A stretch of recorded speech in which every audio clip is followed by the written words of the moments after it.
অহা 1 আগষ্ট তাৰিখৰ পৰা এই এছঅপিখন আমি ইমপ্লিমেণ্ট কৰিম আৰু তেওঁলোকক 3 মাহ টাইম দিম। আমি যিখন এছঅপি আনিছোঁ তাৰ কাৰণে চেঞ্জিং লাগিব যে 25 জন পেচেণ্টৰ এগেইনষ্টত 2 গৰাকী নাৰ্ছ থাকিব লাগিব। ডক্টৰ এগৰাকীয়ে 24 আৱাৰ্ছত এজন যদি পেচেণ্ট ৰিহেবিলিটেশ্যন চেণ্টাৰটোত আহে তেওঁক চেকআপ কৰিব লাগিব। ডক্টৰগৰাকীয়ে ক'ব লাগিব যে এই পেচেণ্টজন বা এই এডিক্ট ব্যক্তিগৰাকী এই ৰিহেব চেণ্টাৰত থাকিব লাগিব নে নালাগিব আৰু প্ৰত্যেক সপ্তাহত 2 দিন ডক্টৰে ৰাউণ্ড মাৰিব লাগিব আৰু সাইকিয়াট্ৰিষ্টে গৈ কাউন্সেলিং কৰিব লাগিব আৰু এগৰাকী এডমিনিষ্ট্ৰেটৰ থাকিব লাগিব।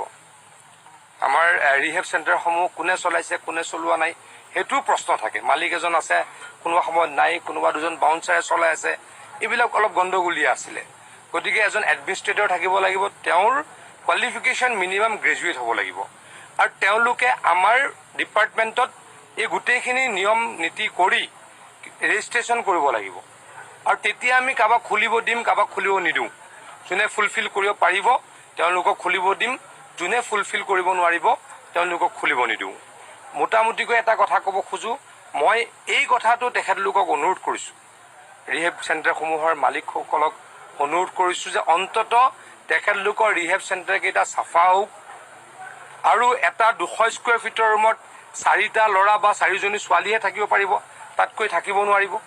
বিচনা থাকিব লাগিব, মাষ্ট, খোৱা বোৱা ভাল হ'ব লাগিব, ডক্টৰ ফেচিলিটিছ থাকিব লাগিব। এইখিনিৰ কাৰণে তেখেতলোকৰ লগত কথা পাতিলোঁ, আপোনালোকৰ সন্মুখতে কথা পাতিলোঁ। তেখেতলোকে দিয়া প্ৰায়বিলাক এডভাইজে মানিছোঁ, কিন্তু আমি কৈছোঁ যে এইখিনি কিন্তু আমি শক্তিশালীভাৱে এনফৰ্চ কৰিম বা ইমপ্লিমেণ্ট কৰিম। 1 তাৰিখৰ পৰা এই এছঅপিখন ইমপ্লিমেণ্ট হ'ব আৰু 3 মাহৰ পৰা আমি এনফৰ্চ কৰিম।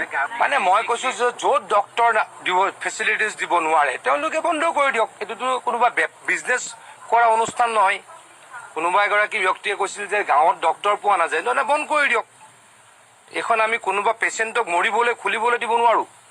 কোনোবা এজন মানুহে টকা ইনকাম কৰিবলৈ ৰিহেব চেণ্টাৰ খুলিব নোৱাৰিব। ৰিহেব চেণ্টাৰ খুলি টকা ইনকাম কৰাত আপত্তি নাই যদি নিয়ম মানি চলে। যদি নিয়ম মানি চলে নিয়মৰে কৰক, তাত আপত্তি নাই। নিয়ম নকৰিলে বন্ধ কৰি দিয়া হ'ব। নিচামুক্তি কেন্দ্ৰৰ এছঅপি জাৰি। নিচামুক্তি কেন্দ্ৰত 25 গৰাকী ৰোগীৰ বিপৰীতে 2 গৰাকী নাৰ্ছ থাকিব লাগিব। চিকিৎসকৰ স্বাক্ষৰ অবিহনে ৰিহাবৰ পৰা ওলাব নোৱাৰিব ৰোগী। সপ্তাহত 2 দিন চিকিৎসকৰ জৰিয়তে চিকিৎসা কৰিব লাগিব। সংবাদ মাধ্যমৰ আগত এই কথা জনাই মন্ত্ৰী পীযুষ হাজৰিকাই। নিউজ ডেস্ক ৰিপৰ্ট, দৈনন্দিন অসম।